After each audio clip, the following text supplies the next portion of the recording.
नमस्कार, मैं Jyoti Sinha help in hand foundation के इस चैनल में आप सभी व्यूअर्स का दिल की गहराइयों से अभिवादन करती हूँ, स्वागत करती हूँ और आप सबको वर्ल्ड हार्ट डे की बहुत बहुत सारी शुभकामनाएं, मुबारकबाद। दोस्तों, जिंदगी खुदा की नेमत है, फिर भी इंसान को शिकायत है। गम अता है तो करम उसका, और एक खुशी तो बड़ी है। यानी ये हमें जो मनुष्य की जिंदगी मिली है वो ऊपर वाला का एक रहमो करम है, बहुत बड़ी सौगात है ये ज़िंदगी हमारे लिए। और हम चाहते हैं कि इस ज़िंदगी को हम मुकम्मल तरीके से जिएं, भरपूर जिएं। उसके लिए होना होता है हमें दिलो दिमाग से चुस्त दुरुस्त, यानी सेहतमंद। मगर अफसोस की बात यह है कि आज के दौर में बहुत कम उम्र के ही किशोरों, युवाओं में बहुत सारी दिल की रोगों से संबंधित समस्याएं आती जा रही हैं। ब्लड प्रेशर, डायबिटीज़, किडनी से रिलेटेड, हार्ट अटैक। आपने बहुत आजकल अखबारों में और टीवी में देखा हो कि बहुत सारे युवाओं में ये समस्याएं आ रही हैं, जो बहुत शोचनीय है। उसकी एक वजह ये भी हो सकती है कि हमारी जो गलत रहन सहन है, अनहेल्दी लाइफस्टाइल है, गलत खान पान यानी अनहेल्दी ईटिंग, अनहाइजीनिक तरीके से रहना, बहुत कम उम्र में ही सिगरेट, शराब या ड्रग्स का लेना शुरू कर देना भी एक बहुत बड़ी वजह है। ये तो एक मोटी मोटी वजह है हृदय रोगों के लिए, मगर एक दूसरा भी पक्ष है। आज हमारे समाज में बच्चों और युवाओं में बहुत मेंटल प्रेशर है, मानसिक दबाव वो महसूस करते हैं, और जिसका असर उनकी शारीरिक सेहत पे यानी फिजिकल हेल्थ में पड़ता है, और वो इन बीमारियों की ओर जा रहे हैं। आज हम इसी विषय पे बात करेंगे। युवाओं में, बच्चों में जो इमोशनल और मेंटल हेल्थ है उसके विषय में हम बात करेंगे। और हमारे साथ इस विषय में बातचीत करने के लिए कुछ बहुत एक्सपर्ट्स हैं जो कि अपने अपने क्षेत्र में, अपने अपने तरीके से इस क्षेत्र में समाज में सकारात्मकता लाने के लिए और युवाओं की मदद करने के लिए बहुत काम कर रहे हैं। हमारे साथ चंद्रशेखर वर्मा जी हैं, जो बहुत अच्छे राइटर हैं। आप सर्टिफाइड बिहेवियरल साइंटिस्ट हैं और लाइफ कोच हैं, हैप्पीनेस, रिलेशनशिप और के लिए काउंसलिंग करते हैं, युवाओं के साथ बहुत काम करते हैं। हमारे साथ विवेक टांगवी साहब हैं, जो खुद इंडस्ट्रियल और एजुकेशनिस्ट होने के साथ साथ बहुत अच्छे ये भी हैप्पीनेस और लाइफ कोच हैं। और इन्होंने ये राइटर भी हैं और उन्होंने 4 किताबें लिखी हैं, कैसे ज़िंदगी को भरपूर तरीके से जिया जाए, किस तरह से आप अपने चारों तरफ एक सकारात्मकता का माहौल बना के रखें। आप सबका स्वागत है। हमारे बीच एक्सपर्ट हैं अमृता सलूजा जी, जो कि आप साइकोलॉजिस्ट हैं और हिप्नोथेरेपिस्ट की प्रैक्टिशनर हैं। आप मेंटल वेलनेस के लिए काफ़ी काम कर रही हैं और ख़ास तौर पे युवाओं में।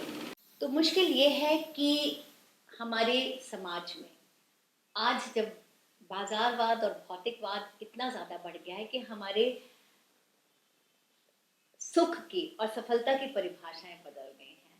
बहुत कम उम्र से ही बच्चों को जिंदगी के में सफल होने का सिर्फ एक ही तरीका बताया जाता है कि आप हर चीज़ में अव्वल रहें, आप अच्छे कॉलेज में आपको एडमिशन मिले, आपको बढ़िया नौकरी चाहिए, यानी आप जितना धन कमा सकें, जितनी सुख सुविधाओं की और भौतिक जो मटेरियलिस्टिक चीज़ें जिसे कहते हैं वो आप प्राप्त कर सकें, यही सफलता की एक निशानी बन गई। तो बच्चे और युवा बहुत छोटी उम्र से बड़े तनाव में आ जाते हैं, उनको बड़ी बड़ा प्रेशर होता है समाज का, पेरेंट्स का। और पेरेंट्स इसको नहीं समझते हैं कि बच्चे को मानसिक दबाव वो महसूस कर रहा है, और वो धीरे धीरे ये उसके मानसिक दबाव जो है वो सेंध करता रहता है उसकी शारीरिक जो सेहत है और मानसिक सेहत है उस पर। तो आज हम सबसे पहले तो शेखर जी आपसे बात करते हैं कि कैसे पता लगे कि कोई बच्चा बहुत मानसिक तनाव से गुजर रहा है और उसमें कुछ ये बीमारियां घर कर रही हैं मानसिक। जी, बड़ा महत्वपूर्ण प्रश्न है ज्योति जी। क्या होता है कि फिजियोलॉजिकल डिजीज में आपके पास एक क्लिनिकल वे ऑफ डिटर्मिनिंग है, आप डायग्नोसिस कर सकते हैं। यहाँ पर कोई भी क्लिनिकल वे नहीं मौजूद है। तो the only way is that you parents have to be very observant. उन्हें लगातार वॉच करना पड़ेगा बच्चों को कि उनके बिहेवियर में कोई ऐसा सडन चेंज नहीं आ रहा है। जो कॉमन चीज़ें हैं मैं आपको बताने की कोशिश करता हूँ कि एकदम से चुप हो जाना या सोसाइटी से कट जाना, अपने घर वालों से ही बात ना करना, अपने पेरेंट्स से, अपने भाई बहनों से बात ना करना। दूसरा, नींद की समस्या, कम सोना। हालांकि कम सोना can be the cause and reason also, है ना, दोनों हो सकते हैं। और भूख पे अफेक्ट आता है इसका। चिड़चिड़ापन नोटिस किया जाता है कि बहुत ज़्यादा है। और कभी कभी ये भी देखा जाता है कि जो आपने जो अभी शुरू में बताई थी बातें कि बच्चे शौक में स्मोकिंग या ड्रिंकिंग को अडॉप्ट करते हैं, लेकिन कभी कभी ये they take them as a cure also. जब स्ट्रेस से गुजर रहे होते हैं तो उसको, और खासतौर से पीयर ग्रुप प्रेशर यही होता है कि तुम्हें पढ़ाई का स्ट्रेस अगर बचना है, मैंने इसको ट्राई किया है, मुझे बहुत फायदा हुआ है, खासतौर से पेरेंट्स का वही होता ही है। तो ये सारी चीज़ें अगर आपके बच्चे में एविडेंट हो रही हैं तो कुछ चीज़ें दिक्कत हो सकती हैं। और मतलब मैंने तो हमेशा यही कहा है कि जितनी क्लोजनेस, ट्रांसपेरेंसी बच्चों में और पेरेंट्स में रहेगी, ही आप जल्दी पकड़ेंगे अगर ऐसी दिक्कत आ रही है। क्योंकि देखिए, दिक्कत एक्सटर्नल फोर्स की वजह आती है जनरली, लेकिन आपको पता चलनी चाहिए सो दैट आप उसका इलाज कर सके। सारे इलाज हमारे सिस्टम के अंदर, परिवार के अंदर है ना। तो ये बड़ी आराम से आप डायग्नोज कर सकते हैं कि कुछ दिक्कत हो रही है। बिल्कुल, अगर बच्चा मायूस है, थोड़ा नहीं निकल रहा, और आजकल हमने देखा कि बच्चे बहुत कम सोशली एक्टिव रहते हैं और लोगों से मिलना जुलना पसंद करते हैं, अपने आप में गुम से रहते हैं। तो यहाँ माँ बाप का एक बहुत बड़ा रोल होता है कि वो एक ऐसा रिश्ता कायम करें कि बच्चा आपसे कुछ भी बात अपनी कहने में और अपनी तकलीफ बताने में, अपनी प्रेशर बताने में कोई झिझके नहीं, शर्माए नहीं माँ बाप से।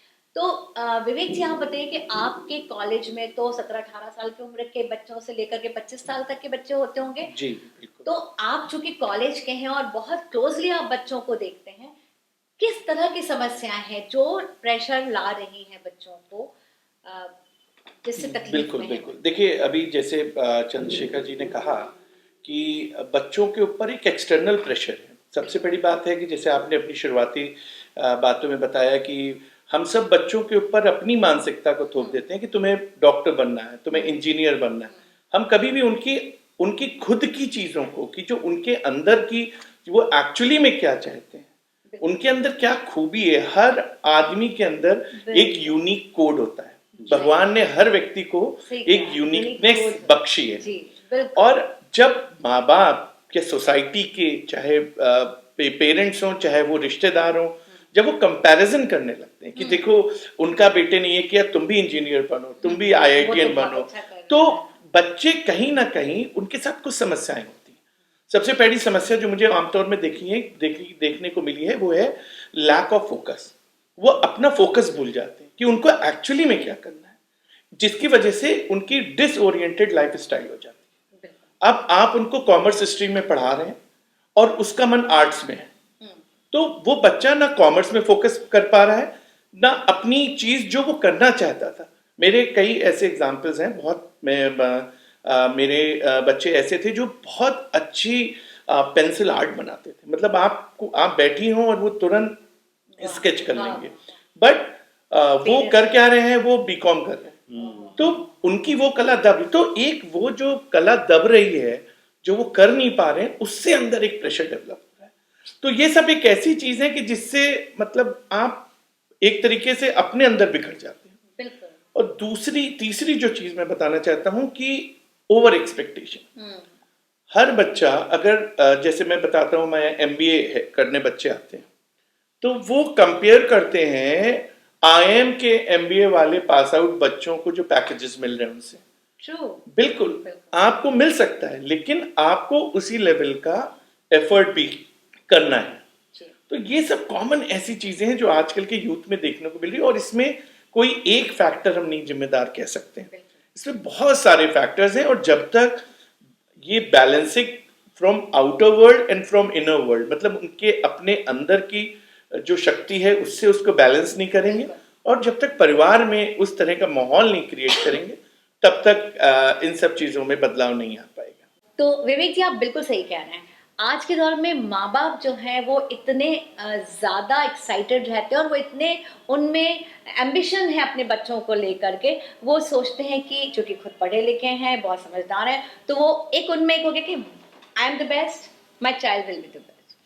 और वो चाहते हैं कि बच्चा उनका संगीत में भी अच्छा रहे, पढ़ाई में तो अच्छा रहे ही रहे, बहुत अव्वल आए हर क्लास में, फर्स्ट सेकंड थर्ड में आए, साथ में वो पेंटिंग भी अच्छी करे, स्पोर्ट्स में भी अच्छा काम करे, स्कूल के थिएटर्स में भी हो, स्विमिंग भी करे, ड्राइंग क्लासेस भी जाए। तो भाई बच्चा आखिर क्या करे, एक अकेली जान और कितनी चीज़ें, और पेरेंट्स ये नहीं समझ पाते हैं कि एक्चुअली बच्चा किस पे ज़्यादा रुचि ले रहा है और किस में उसके अंदर से एक ऊपर वाले की दी हुई एक टैलेंट है। तो आप तो इस तरह की चीज़ें देखती ही रहती होंगी।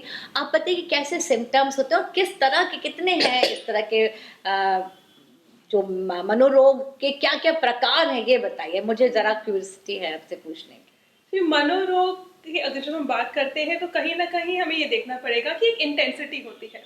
अगर हम एक नॉर्मल डिसऑर्डर या इशू की बात करें तो उसके लेवल्स होते हैं। You could be a very severe case जहाँ एक्चुअली में एक इंटरवेंशन की ज़रूरत है, या फिर एक बॉर्डर लाइन हो सकता है जहाँ फैमिली एंड फ्रेंड्स के सपोर्ट से हम काफ़ी हील कर सकते हैं। एक बहुत कॉमन चीज़ देखी गई है जो कि है स्ट्रेस एंड एंग्जाइटी। सो अगर कॉमन भाषा में अगर हम स्ट्रेस एंड एंग्जाइटी को समझें, वो है एक्सेसिव अमाउंट ऑफ फियर जो लोगों में होता है। फियर एज एन अगर ये नहीं होगा तो क्या होगा, the fear of consequences, the fear of failure, the fear of disappointment. कहीं ना कहीं एक्सपेक्टेशंस लोगों की, चाहे लोगों की खुद से हो या पेरेंट्स के थ्रू दी हुई हो, वो बहुत हाई है। बट उस एक्सपेक्टेशन के साथ प्रॉब्लम ये आती है कि the amount of investment of time वो बहुत कम चाहिए, क्विक रिजल्ट्स चाहिए बहुत कम टाइम में, जिसकी वजह से वो प्रेशर बढ़ जाता है। उस प्रेशर के अंदर वो स्ट्रेस आता है, वो पैनिक होने लगते हैं, और अगर नहीं हो पाता है तो कहीं ना कहीं डिप्रेशन, जिसको आजकल हम बहुत कॉमनली बोल रहे हैं, व्हिच इज विड्रॉल। तो depression is a state of जहां आप फाइट नहीं कर सकते सिचुएशन से, आप फ्लाइट भी नहीं कर सकते, तो आप फ्रीज हो जाते हैं। तो depression is a state where I do not know what to do. So hopelessness, worthlessness जो होती है वो आ जाती है। और एक चीज बहुत कॉमन देखी गई है वो है एडिक्शन। एडिक्शन में क्या है, कोई भी चीज देखिए अगर मुझे पसंद है वो मेरा शौक हो सकता है, पर अगर वो एडिक्शन है हम उसको तब बोलते हैं अगर मैं वो एक्टिविटी में इंडल्ज नहीं हो रही हूँ तो मुझे उससे दिक्कत हो रही है। If I am good with it and I am good without it, वो मेरा शौक हो सकता है, पर अगर it becomes a compulsion for me to participate, उसको हम एडिक्शन बोलते हैं। बिल्कुल। सो ये काफ़ी सारी कॉमन चीज़ें हैं जो आजकल युवाओं में स्पेसिफिकली देखी गई हैं। साथ ही साथ एक बहुत इंपॉर्टेंट चीज़ देखी गई which is post traumatic stress. क्या हुआ, मान लीजिए एक इंसिडेंट हुआ वैसे I sat for an exam और क्लियर नहीं हुआ। अब उस एक इंसिडेंट को मैंने अपना लाइफ का डेफिनेशन बना दिया, क्योंकि मैं उस एग्जाम में नहीं क्लियर आउट कर पाई तो शायद मैं लाइफ के आगे भी किसी सिचुएशन में क्लियर आउट नहीं कर पाऊंगी। तो उस स्ट्रेस को, उस एक ट्रॉमा को मैं इतना क्लोजली इम्पैक्ट कर लेती हूँ अपने आप को that begins to define my life, which is again a issue which people need to start understanding and addressing. जैसे कि सर ने काफ़ी सारे पॉइंट्स बोले, सडन चेंजेस इन बिहेवियर, चाहे वो स्लीप पैटर्न में चेंज हो, चाहे वो कम्युनिकेशन में चेंज हो, चाहे वो ईटिंग में चेंज हो, ज़्यादा हो रहा है या एकदम कम हो रहा है, आर साइंस जिसको हमें देखने की ज़रूरत है, एड्रेस करने की ज़रूरत है। जो कि सर ने बोला, बच्चों का पर्सनल पर्सपेक्टिव को रिगार्ड करना चाहिए, उनको एक मोटिवेशन देना चाहिए rather than pressure. A cordial relationship will always help enhancing a better relationship. And जैसे कि मैंने बात स्टार्टिंग में करी थी, there is always a degree कि अगर ये से एक बेसलाइन है तो आप इसके स्टार्टिंग में हैं या एक्सट्रीम पे पहुंच गए हैं। बिल्कुल। So if you think कि these are certain signs, try providing support. अगर एक्सट्रीम लगता है, I would obviously suggest to reaching out a professional. बहुत अच्छी बात कही कि reaching out to take help with some professionals, मगर हमारे समाज में मानसिक रोगों के बारे में बात करना एक टैबू है। अगर अब हम बोल रहे हैं कि हम मेंटल अपनी हेल्थ के लिए बात करने जा रहे हैं, तो हमारे यहाँ एक पागलपन का एक ठप्पा लग बिल्कुल जाता सही, है और हर कोई उससे बच रहा होता है क्योंकि हमारे यहाँ अवेयरनेस नहीं है, ना माँ बाप में है ना समाज को है।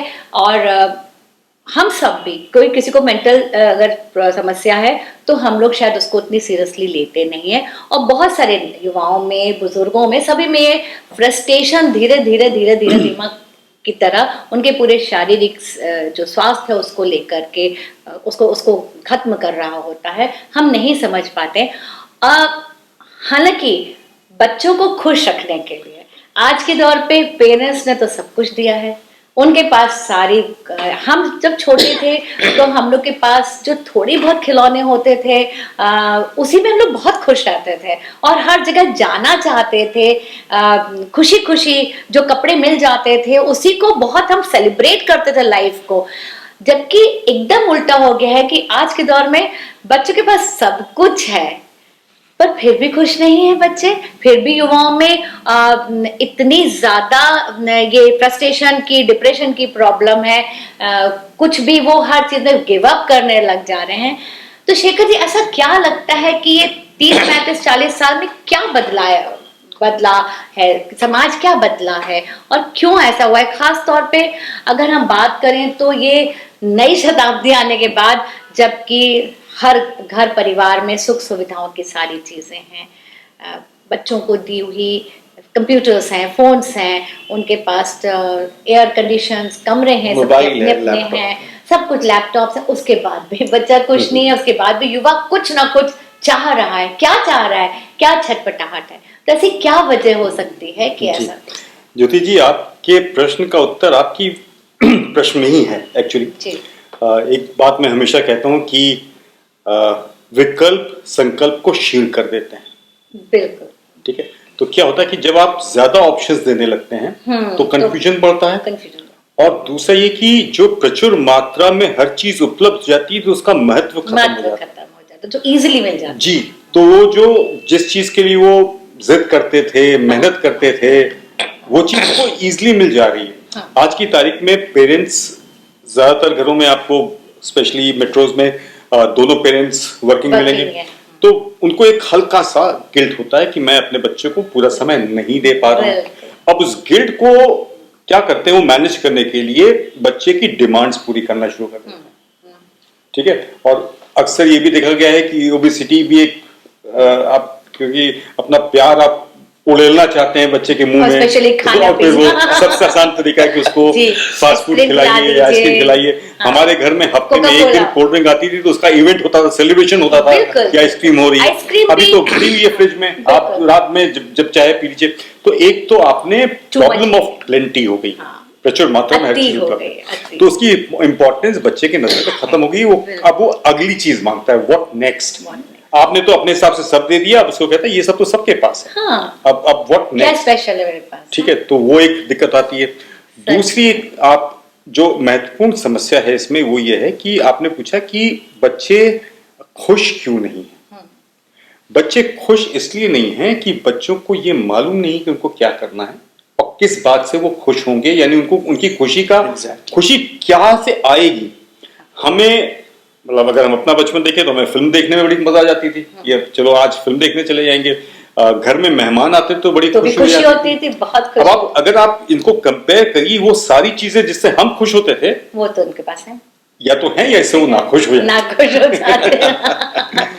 जी जी, सही बात। तो बिल्कुल, मेहमान आए तो खुश मेहमान, हाँ, मतलब बहुत खुश नहीं होते हैं बच्चे की।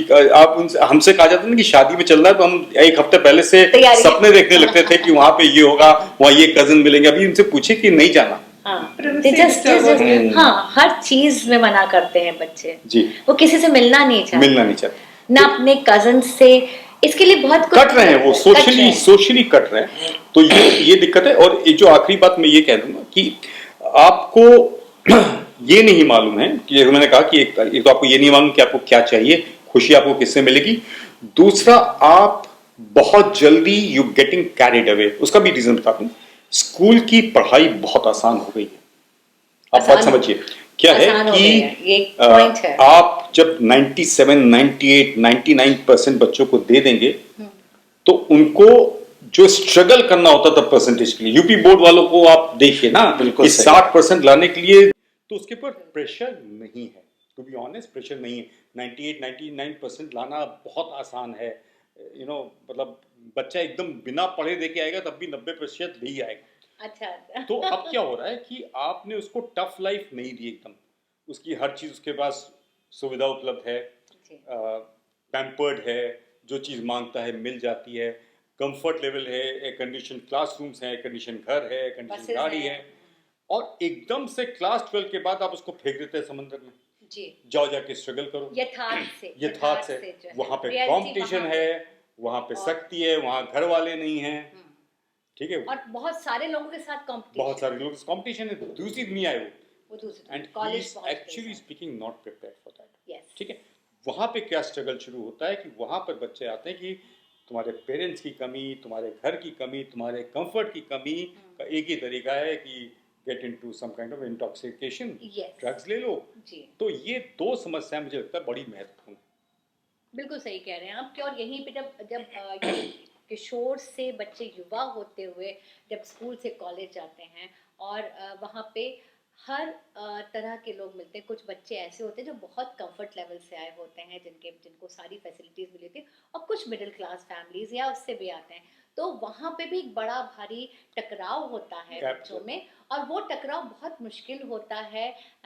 जो मिडिल क्लास फैमिली से बच्चे आते हैं उनके लिए बड़ी तनाव की बात होती है, क्योंकि उनके बाकी जो फ्रेंड्स हैं, कॉलेज क्लास के बच्चे हैं, उनके पास बेटर फोन्स होते हैं, लैपटॉप्स होते हैं, मोर फैसिलिटी। आई थिंक ये हर दौर पे होता है। ये सभी एक के एक आपने हर दौर की बात की, एक बात मैं और ऐड कर दूं ज्योति जी, बहुत महत्वपूर्ण याद आ गई कि जो गुरुकुल प्रथा थी, हाँ, उस वहाँ पे राजा का और रंक का बेटा एक साथ एक पढ़ते साथ। थे, Exact. उसको सब छोड़ के आना पड़ता था। ये जो हमारी, अगर आप हमारी पुरानी कहानियां पढ़ें, धार्मिक कहानियां जिसे कहते हैं, रामचंद्र जी की बात अगर हम लेते हैं, तो रामचंद्र जी को राजपाट का जो सुख सुविधाएं थी और जो कंफर्ट थे वो छोड़ करके वो गए थे गुरुकुल। गुरु के पास। वहाँ बिल्कुल जंगल में और सब ऐशो आराम के भोग विलास की सारी चीजें छोड़ करके वो गए थे। तो वहाँ पे सब बच्चे बराबर होते थे, और वही एक तरीका था बच्चों को जिंदगी की सच्चाइयों से, यथार्थता से परिचय कराने का, जो आज नहीं है। और ये भी एक बहुत बड़ा तनाव का कारण हो जाता है बच्चों का। जैसे मैं कह रही थी, कॉलेज में पहुंच के बच्चे कहते हैं। तो विवेक, आप ये बताएं हमको कि इतना सब होने के बाद भी वो जो बच्चे जिनके पास है जी, वो भी खुश नहीं है, वो भी तो खुश नहीं है, उनमें भी कहीं ना कहीं डिप्रेशन है, रिलेशनशिप को लेकर डिफरेंस, बहुत सारी चीजें हैं। वो भी स्मोक और ड्रिंक और अपने को तकलीफों से बचाने के लिए कहीं ना कहीं छुपने का एक वो मार्ग ढूंढ रहे होते हैं कि कहाँ वो सुकून पाए।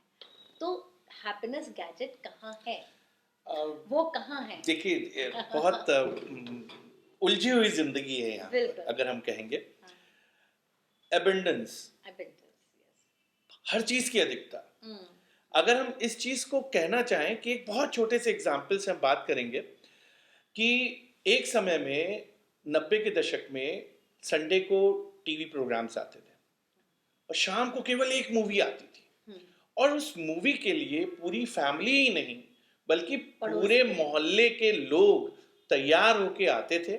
चाय वाय सब पहले हो जाती थी और सख्त हिदायत दी जाती थी कि जब 7:30 पे ब्रेक होगा तभी कुछ मिलेगा, जी, और हम लोग उसमें खुश थे। अब आज के दौर की बात करें, ओटीटी चैनल्स, मैं अपनी बात बताता हूं, मैं जब कभी शाम को मूवी देखने का मन होता है तो नेटफ्लिक्स, सोनी मैक्स, जितने भी हैं, प्राइम हो, मुझे आधे घंटे लग जाते हैं, पौन घंटे लग जाते हैं उसको मूवी select- ढूंढने में। True. और सबसे बड़ी मैं समस्या। फिर वो इरादा ही छोड़ देता हूं कि हाँ। अब मूवी देखनी, क्योंकि तब तक नींद आने लगती जी है। जी, तो यहाँ पर अगर हम इस चीज को देखें, यही हाल बच्चों का है। हाँ, हम तो तब भी, हम लोग जिस दौर के, वहां पे ट्रेडिशंस, वैल्यू और कल्चर से हम लोग बहुत हद तक वाकिफ रहे। आज के बच्चे जो इस अंधी चकाचौंध की दुनिया में खो चुके हैं, वो ट्रेडिशंस, वैल्यू और कल्चरल सिस्टम से बहुत दूर बहुत दूर। हो चुके हैं, जिस कारण वो एक ऐसी जिंदगी में है जहां पे बैलेंसिंग वाली सिचुएशन नहीं रही। तो ऐसे में उनको गाइड कौन करेगा? अगर आपके पास कोई चीज है, मान लीजिए आपके जेब में इतना पैसा है कि आप कुछ भी खरीद सकते हैं, तो आप बेफालतू की चीजें भी खरीदते रहेंगे। और अगर आपके पास लिमिटेड है तो आप Select. फिर अपना जरूरत का। व्यू सेलेक्टिव बनाएंगे कि मुझे ये ही खरीदना है। तो उसमें आपको दिमाग का इस्तेमाल करना पड़ेगा, उसमें आपको अपनी क्रिएटिविटी इस्तेमाल करनी पड़ेगी, उसमें आपको कुछ खोजना पड़ेगा। तो आज की जो बच्चों के साथ प्रॉब्लम है वो सबसे बड़ी ये है कि उनको हमने जो सब सारी सुख सुविधाएं दे दी हैं वही उनका एक्चुअली में हैप्पीनेस किलर है। सच मैं आपको एक बहुत बड़ी बात बताऊं कि हम इस दुनिया में खुशियों को बाहर ढूंढने निकलते हैं, सच है। जबकि खुशियां सब कहीं भी बाहर नहीं नहीं। मिलती हैं, ये आपके अंदर की मन स्थिति है। बिल्कुल, बिल्कुल। और अंदर से, जैसे मैं आपको एक छोटा सा एग्जांपल दूं, आपको मान लीजिए गाने का शौक है, बिल्कुल। और अगर आप शाम को बहुत एक हैक्टिक डे शेड्यूल से आए हैं Okay. और आप कैरियोके लगा के गाना गा लें, 20 मिनट में मैं गारंटी दे रहा हूं मूड अच्छा आप इतने अच्छे मूड में हो जाएंगे और आपकी थकान खत्म हो जाएगी। बिल्कुल सही कह रहे हैं, और मैं ये काम बहुत करती जी। हूँ और खुश रहती हूँ तो इसलिए। इसलिए हमेशा ये सब चीजों की प्रैक्टिस करते रहना चाहिए और बच्चों को भी उस माहौल की तरफ ले जाना चाहिए, क्योंकि बिल्कुल। कभी भी खुशियां खरीदी हुई खरीदने चीजों से नहीं मिलती नहीं। है और ना ही वो खरीदी जा सकती। बिल्कुल, आप बिल्कुल सही कह रहे हैं कि खुशियाँ कहीं बाहर बाजार में नहीं मिलती हैं, खुशियाँ हमको अपने अंदर ही ढूंढनी पड़ती हैं। सब हैं अंदर हमारे। और जहाँ तक अभी आपने से ओटीटी की बात करी और जो सारे गैजेट्स हैं दुनिया भर के, बिल्कुल एक भानुमति का पिटारा है जी, सबके नहीं पास। उसमें मैं एक बात आपको बताऊं कि ये जो सोशल मीडिया है, हाँ। ये एक बहुत बड़ा रोल प्ले कर रहा है। बिल्कुल। ये यूथ को एक ऐसे मोड में ले जा रहा है जिसे कह रहे हैं कंपैरिजन मोड। अगर जो व्यक्ति फेसबुक पे BMW कार के साथ एक यूथ खड़ा है, वो भले ही उसकी नहीं है, लेकिन फिर वो उसी माइंडसेट का बन जाता है। उसको देखने वाला भी सोचता है ये बंदा BMW के साथ इतने अच्छे कपड़े पहने रखा है, जबकि उसकी ओरिजिनल स्थिति आपको नहीं पता है। जी। तो ये जो सोशल मीडिया है ये भी एक बहुत निगेटिव रोल प्ले कर रही है यूथ्स के साथ, बहुत अच्छा और उनकी बन- खुशियों को खत्म कर रही है। और आई थिंक जो आज के युवा चूंकि सोशल मीडिया से इतने अट्रैक्ट हो रहे Influenced है हैं, बहुत। टीवी के स्टार्स से, टीवी में जो चकाचौंध दिखाई जा रही है उससे इतने ज़्यादा प्रभावित होते हैं, और उनको उसको अपनी लाइक्स बढ़ाने के लिए, अपनी फोटोज करने के लिए, क्योंकि वो चाहते हैं कि सब मुझे बहुत अप्रिशिएट करें। सब में अटेंशन सीकिंग की प्रॉब्लम होती है कि सब मुझे बेस्ट समझें, मैं सबसे अच्छा हूँ, सब मुझे पसंद करें, मुझे लाइक्स भेजें। और आई थिंक जो टीवी के स्टार्स से कंपेयर करने लग जाते हैं, तो वो भी एक बहुत बड़ी मुसीबत की बात है। और अभी आपने एग्जाम्पल देखा होगा सिद्धार्थ शुक्ला जी का था कि इतने बड़े स्टार थे, पर अपनी वो जो आपने बात की कि वो एक इमेज को बनाए रखने के लिए आप कितनी मेहनत करें, वो कोई बड़ा आसान नहीं होता है। आप वो बहुत बड़े स्ट्रेस में और फिजिकली फिट होने के बावजूद ही हैड हार्ट अटैक। तो ये कहीं ना कहीं हमको इस बारे में बताता है कि ये जो हमने इकट्ठा करके रखे हैं सारे गैजेट्स, वो हमारे लिए बिल्कुल गलत हैं। और चाहे हमारे कितने भी फ्रेंड्स हैं, फेसबुक में कितने भी फ्रेंड्स हैं, इंस्टाग्राम में हमारे पसंद करने वाले हमको बहुत लोग हैं, लाखों लाखों होते हैं, पता है कैसे लाखों होते हैं। आई थिंक कुछ आर्टिफिशियल भी लोग उसको क्लिक करवाते हैं, वो भी एक ज़माना है भाई, नया नया। तो पर अगर गिनती में गिने जाए कि असली दोस्त कौन है, तो वो कहाँ से मिलेंगे? आप बताएं कि क्यों ये सोशल, आप चार दोस्त भी आपके पास अच्छे नहीं होते हैं। तो ये बच्चों को समझाइए, बताइए आप कि कैसे आपसे जो सोशल एडजस्टमेंट है और दूसरों के साथ सामंजस्य कैसे बना के रखा जाए। देखिए, एक बात समझने की ज़रूरत है कि हाँ, फ़ोन एडिक्शन है, ज़रूरत से ज़्यादा यूज़ है, पर वो यूज़ कहाँ से आया? जैसे कि सर ने बोला था कि पेरेंट्स अब ज़्यादातर वर्किंग होते हैं, एंड ये नहीं कि पहले होता था कि 5 बजे ड्यूटी खत्म हो जाती थी। अब वो रात में, क्योंकि नौ, वर्क फ्रॉम 10, होम भी 11 आ बज गया सकते है, हैं। वो रात में 12 बजे तक वो होता है। तो कहीं ना कहीं मुझे एक फैमिली टाइम होता था। सर ने पुरानी बचपन की बातें जी, बताई जब बिल्कुल, सब बैठते थे, तो वो सब टाइम जहाँ फैमिली बैठी है, लोग आपस में बात कर रहे हैं, वो सब जा चुका है। तो अब ये है इंडिपेंडेंट, एक घर में 4 कमरे हैं, चारों लोग अलग अलग कमरों में रहते टीवी हैं देख रहे हैं और फोन्स देख और रहे चारों हैं। के कमरे में टीवी है, चारों के कमरे में फोन है, सब अपने पर्सनल लाइफ हाँ, में है। अपने एक उन्होंने एक ऑरा दायरा बना बना लिया के है। रखा है, अपने अपने कूप मंडूप हो गए हैं और इवन कुकून अगर में ड्राइंग रूम में भी बैठे हैं तो भी चारों लोग हाँ, इंटरेक्ट नहीं कर एक रहे हैं। जैसे अपने को छुपा के रखने के लिए कुकून में Exactly. वो सुकून न्यूक्लियर पाने को, फैमिली में भी न्यूक्लियर लाइफ जी न्यूक्लियर, रहे हैं। हाँ, सब अलग हो गए, बहुत अकेलापन आ गया है। तो इस अकेलेपन को हमने डिस्ट्रैक्ट कैसे किया? देखिए, we are born as social animals. We are हमें चाहिए कोई जिससे हम शेयर करें, जिससे हम अपना टाइम स्पेंड करें, इंटरेक्ट करें। Correct. पर क्योंकि वो इन पर्सन नहीं मिल रहा है, वो आर्टिफिशियली गेन करने की कोशिश कर रहे हैं through the social Social media. media. अब क्या होता है, क्योंकि ये आदत हो गई है कि मेरे को अपना जितना टाइम पास करना है, जितना इंटरेक्शन करना है, जितना सोर्स ऑफ कनेक्शन बिल्ड करना है, वो मैं स्क्रीन से कर रहा हूँ। वो उसकी आदत इतनी हो गई है कि I have lost touch with the reality. Exactly. जैसे सर ने बोला ना कि वो फेक इमेज जो क्रिएट हो रही है, उस वर्चुअल वर्ल्ड में हम इतना ज्यादा घुस चुके हैं जो हम अपने रियलिटी से उतना दूर होते जा रहे हैं। जी। कई बार पेरेंट्स ये शिकायत करते हैं कि हमारा बच्चा कहीं आना जाना पसंद नहीं करता। जैसे सर ने मैरिज वाली बात बोली कि कहीं जाना होता तो शौक होता था, अब वो शौक खत्म हो गया है, लोग नहीं जाना चाहते। क्यों? क्योंकि उनको ये पता ही नहीं है कि लोगों से इंटरेक्ट कैसे करना है, क्या बोलना है, कैसे सोशली इन रियल लाइफ भी कनेक्ट रिएक्ट किया क्या जा करना है, सकता बिल्कुल है। सही। और ये कहीं ना कहीं प्रॉब्लम इस वजह से आई है बिकॉज एवरी डे में we are not doing that. जब small things make up big things. अगर हमारा एवरी डे का रूटीन में सोशल इंटरेक्शन नहीं है तो all of a sudden bigger picture में वो कैसे आएगा? तो to parents, to guardians, to everybody around मैं ये अर्ज करती हूँ कि एक टाइम जरूर होना चाहिए जिसमें सब इंटरेक्ट क्वालिटी करें। Family time. Quality exactly. ये देखिए, बहुत एक अपॉर्चुनिटी कॉस्ट नाम की चीज होती है। अगर आप कुछ भी चूज कर रहे हैं उसकी एक प्राइस पे करना पड़ता है। जैसे आप लोग ओवर टाइम करते हैं, ओवर टाइम करने के लिए the price that you are paying is family time. Family time नहीं देंगे तभी वर्क ओवर टाइम Correct. होगा।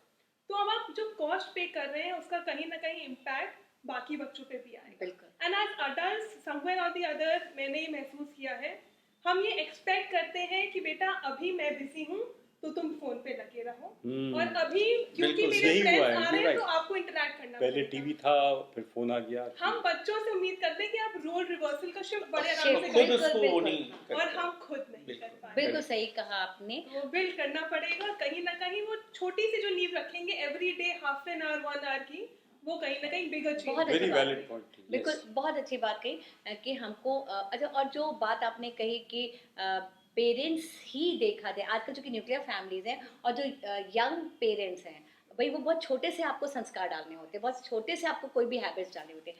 तो जो यंग कपल्स हैं उनके पास छुट्टियों की कमी होती है, तो वो बजाय इसके कि अपने छोटे बच्चों को अपनी फैमिली के फंक्शंस में लेके जाएं, शादियों में लेके जाएं, दे गो फॉर हॉलीडेज। हाँ, अगर हम दो, हमारे दो, बिल्कुल हम सही। 4 खुश हैं, और आप सीखते बहुत सारी एडजस्टमेंट, चाहे वो भावनात्मक रूप से है या हम अपने समाज के हैं या हम अपने रस्म और रिवाज सीखे हैं, कुछ भी है, वो हम तब सीखते हैं जब हम फैमिली फंक्शंस में जाते थे, शादियों में जाते थे। तो आप कितनी चीज़ें सीखते थे। ये नहीं होता था कि आपको बच्चों को सिखाया जाता था कि भाई आपको सबके साथ एडजस्ट करना है, कहाँ सोना है, जो मिले वो खाना है, जैसे रहना है, सब लोग मिल के करते थे, और उसका जो एक एंजॉयमेंट होता था वो एक अलग था। कोई तो टेक्स्ट बुक थी, वो एक कोई शादी टेक्स्ट बुक थी, क्योंकि दादी बाबा नानी नाना आपको कुछ सिखाते थे। हर मिलने वाला आदमी आपके ऊपर एक कुछ प्रभाव छोड़ के जाता था। आपका कजिन आप उससे कुछ सीखते थे, अपनी नानी चाचियों से सीखते थे, आप गाना गाना सीखते थे, कल्चर और ट्रेडिशन से जुड़े थे। आप सिर्फ किताबों में कल्चर नहीं पढ़ा ना, सकते बिल्कुल हैं। सही बात। आप किताबें सिर्फ ये है कि आपने भाई हमारे देश में ये होता है, संस्कृति हमारी है। संस्कृति किताबों में, पन्नों में नहीं होती है। संस्कृति आप जब तक वो अटेंड नहीं करेंगे, वो प्रोग्राम्स नहीं, मतलब जो घरों के फेस्टिवल्स होते थे, धार्मिक उत्सव होते थे, वो सब बच्चे अब दूर होते चले जाते हैं जी. अब एक और बहुत बड़ा सवाल, आपने कहा कि फैमिली टाइम नहीं मिल रहा था, कोविड आया, कोविड में तो बहुत फैमिली टाइम मिला लोगों को, और लोग बहुत खुश हुए, और लोगों ने सेलिब्रेट भी किया कि भाई कुछ दिन लोगों ने उसको कहा कि वाह, ये तो मतलब सब लोग एक साथ रह रहे हैं। पर कोविड का ये प्रभाव बहुत दिनों तक हम लोग की खुशी नहीं कायम रख सका, बिल्कुल सही। क्योंकि उसके अलग समस्याएं आ गई कि भाई बच्चों को स्कूल की पढ़ाई भी कोविड में कर रहे हैं, बेचारा एक यूथ जो है Work father from home work भी फ्रॉम कर रहा होम कर रहा है, तो ये भी एक बहुत बड़े तनाव का कारण बन गई। जो खुशियाँ हमने शुरू में सोचे थे कि खुश रहने का एक कारण है, वो भी तनाव बन गई। और इसी में मैं जोड़ना चाहूँगी कि जो आप बताइए कि जो युवा हैं, आप सब लोग वर्किंग हैं, आपके अपने यंग बच्चे हैं, फैमिलीज हैं, तो वर्क लाइफ बैलेंस कैसे बनाते हैं? जो बड़ी बड़ी कंपनीज में या बिजनेस में भी, आप लोग सब व्यवसाय में भी हैं, तो सबकी कामों की इतनी डिमांड है समय की, और जो कंपनीज हैं वो आपके मानसिक और शारीरिक ऊर्जा वो ड्रेन कर रही हैं, खींच रही हैं। जी। तो वो अपने घर जब पहुंचेगा एक फादर या वर्किंग लेडीज भी हैं, वर्किंग गर्ल्स हैं, वो कैसे बैलेंस करे, अपने बच्चों के साथ कैसे टाइम करे, वो अपने ऑफिस का काम कैसे करे। तो इस पूरे तनाव में हमारा युवा जो है वो बहुत परेशान हो रहा है। अगर आप लोग कुछ उसमें राय दें कि क्या करना चाहिए हमको, आपने कितना सीमाएं बना के रखें। कोरोना की बात की, बड़ी इंटरेस्टिंग बात है क्योंकि इसने जिंदगियां बदल दी हैं पिछले 1.5-2 साल में। अब क्या था कि एक एक्सट्रीम ये था कि हम घर में दिख नहीं रहे थे, और अभी दूसरा एक्सट्रीम ये कि हम 24 घंटे को, तो ये दोनों ही गलत हैं। देखिए, जो आपने उसके बाद बात की, what is important is work life balance. Balance आपको काम भी करना है, आपको बाहर भी जाना है, आपकी इंपॉर्टेंस खत्म हो जाती है। आप घर में बैठ गए तो फिर सब चीज़ों की इंपॉर्टेंस खत्म हो गई, वो पूरे घर की नज़र में। तो ये जो वर्क लाइफ बैलेंस है ज्योति जी, इसको मैं आपको बताऊं कि एक मेरी स्टूडेंट थी, उसने एक कंपनी में काम करना शुरू किया और मैं क्या 8 घंटे की ड्यूटी थी और उसका पैकेज उसने बताया 6 लाख का है। लेकिन बड़ी खुशी से उसने बताया कि मुझे एक मल्टीनेशनल में जॉब मिल गई है और अब मेरा पैकेज 18 लाख का है। वाह, तो इतना बड़ा 3 टाइम्स, तो एक्साइटमेंट तो बहुत हुआ है भाई, यंग बच्चे को 18 लाख का पैकेज मिल जाए। टाइमिंग, सर वो टाइमिंग का तो कुछ नहीं है, 10-11 बजेगा, ठीक है। तो हमने कहा फिर ये क्या बुरी थी, तो कह रही इसमें कम मिल रहा, नहीं कम नहीं मिल रहा था तुम्हें, क्योंकि यहाँ पे तुम्हें वो 8 घंटे का 6 दे रहे थे, वहाँ 24 घंटे का 18 दे रहे हैं, तो तुम्हें कम थोड़ी मिल रहा था, तुमसे काम ज्यादा लिया जाने वाला है। बिल्कुल बिल्कुल। मतलब ये बोला कि आप खींच ले रहे हैं वो, एक सेट ऑफ निचोड़ क्लोथ्स रहे आप ऑफिस में रखेंगे क्योंकि हो सकता है आपको वापस ना जाने मिले, दैट काइंड ऑफ थिंग। तो ये आपको चूज करना पड़ेगा कि every working hour translates into money. Yes. That I agree. But how much of that money you need, please decide. True. Take a And call. Did that money won't be able to buy That's what I'm saying. happiness for Happiness, you. exactly. नहीं, आप कहीं तो रोकेंगे ना कि आप देख इतने घंटे हमने काम करके मनी ले लिया, वो बहुत जरूरी है, पैसा तो बहुत जरूरी है, बिल्कुल ठीक है, लेकिन उस पैसे को खर्च करने का भी तो वक्त लो भाई। बिल्कुल, सबके पास पैसा है। जी बताएं। जी देखिए, मेरा इसमें कहना कि हम लोग को अपने अंदर एक बहुत बड़ा चेंज लाने की ज़रूरत है। जब हम चेंज लाएंगे तब हम वो ट्रांसमिट करेंगे अपने बच्चों में। तो कुछ चीज़ जैसे है कि मेरा हमेशा कहना है कि don't find cause of happiness, become a cause of happiness. बहुत अच्छा point है, क्योंकि become- जब हम बाहर ढूंढेंगे ना कि अब ये चीज हो जाए तो मैं खुश होऊंगा, हाँ। ये चीज हो जाए तो मैं खुश होऊंगा, तो वो जो चीज होती भी जाएगी ना तो आपको खुशियां नहीं मिलेंगी। जब आप खुद के अंदर खुश होंगे तो छोटी चीज हो या वो चीज ना हो, आप खुश रहेंगे। दूसरी चीज जो लाइफ का सबसे बड़ा सिद्धांत है, बिलीव इन योरसेल्फ। तो हम जब अपने ऊपर विश्वास रखेंगे, जब हम खुद को जानेंगे कि हम किसी भी स्थिति के ऊपर जीत पा सकते हैं। देखिए, किसी भी चीज़ के ऊपर लड़ के मान लीजिए आप भले ही उस चीज़ में सक्सेस नहीं पा पाए, लेकिन वो सक्सेस का मतलब ये नहीं है कि आप सक्सेस नहीं पा पाए, वो एक कदम आपकी सक्सेस की तरफ बढ़ा हुआ है। जैसे एक कविता थी कि असफलता एक चुनौती है स्वीकार करो, क्या कमी रह गई देखो और सुधार करो। वाह, तो यहाँ पे इस चीज की जरूरत है, जो सबसे बड़ा फैक्टर है, बिलीव इन योरसेल्फ। जब हम खुद पे विश्वास रखेंगे तो खुद का विश्वास आपके अंदर ऊर्जा भरता है और वो ऊर्जा ही आपकी खुशियों का स्रोत होता है। बहुत अच्छा। और तीसरा और सबसे important, develop attitude of gratitude.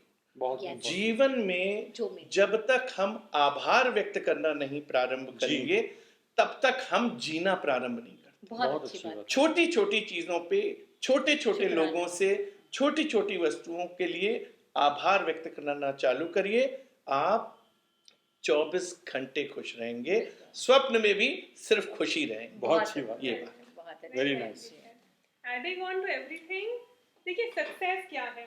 Success का डेफिनेशन एक होराइजन की तरह होता है। अगर मैं आज यहाँ खड़ी हूँ तो होराइजन यहाँ दिख रहा है, तो मुझे Correct. पता है इतना आगे बढ़ना है। जब मैं इतना आगे बढ़ गई तो वो होराइजन और आगे बढ़ जाता है। It's a never ending process. Yes, and इस चक्कर में वी आर पोस्टपोनिंग हैप्पीनेस। बिल्कुल सही, बिल्कुल अब सही। जब ये मिल जाएगा तब मैं खुश होंगी, जब वो वाला लेवल मिल जाएगा तब खुश होंगी। तो वर्क लाइफ बैलेंस कैसे आएगा?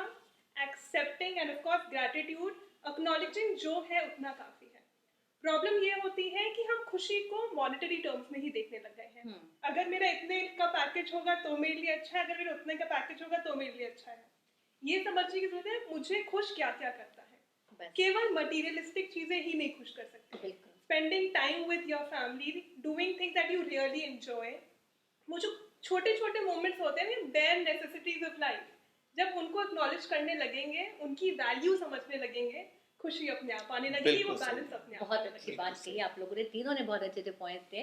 और ये चीज़ें, तीनों चीज़ें हासिल करने के लिए परिवार का बहुत बड़ा रोल होता है।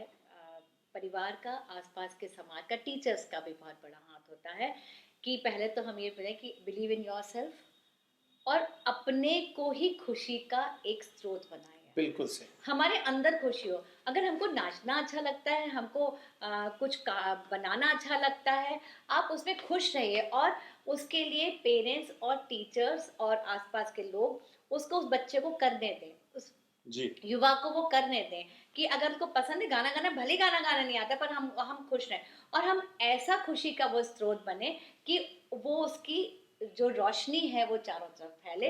सिर्फ एक हम ही ना खुश हैं, दूसरे लोग भी खुश हैं। ऐसा नहीं वो लोग बोलें कि भाई खुश तो हम ड्रग्स पी के भी होते हैं, बिल्कुल सही बात। पर उससे बहुत समस्याएं बढ़ती हैं। आप ऐसी खुशियों का रास्ता ढूंढें जो कि आपको भी खुश करे और दूसरे को भी खुश करे। तीसरी बात थी, आपने बोला था कि होराइजन। होराइजन। हाँ, हम अपनी सफलताओं के जो मानक तय करते हैं। मानक जो है, पैमाने जो हैं वो हम लोग बना के रखें। छोटे छोटे हम लोग लक्ष्य बना के रखें, क्योंकि अक्सर युवा लक्ष्य नहीं बना पाते। जो दूसरे बच्चे कर रहे होते हैं या समाज में बड़े जो सफल लोग कर रहे होते हैं, हम उसी को उसको अपना मानक बनाते चले जाते, स्टैंडर्ड बनाते चले जाते कि हमको ये हासिल करना जी, है।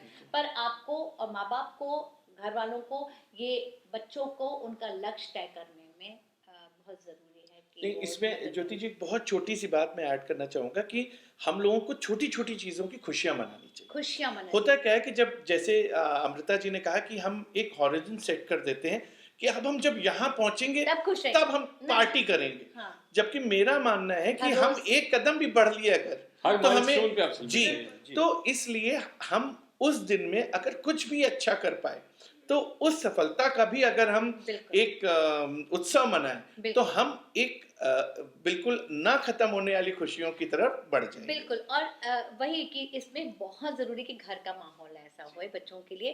पहले के ज़माने में हम लोग बैठते थे तो हमारे दादी पापा वगैरह हम लोग से गाने सुनते थे, हमसे बोलते थे ये सुनाओ, और वो बहुत अप्रिशिएट करते थे। बिल्कुल। तो हम लोग को बहुत हौसला मिलता था कि हाँ हम कुछ कर सकते हैं, हमें गाना गाना अच्छा आता है। भले ही हम बहुत अच्छे नहीं थे पर हमारे घर वाले हमारा एक जो कॉन्फिडेंस बढ़ाने में हमारा जी, वो जी। सहयोग करते थे, वो बहुत बड़ी बात थी।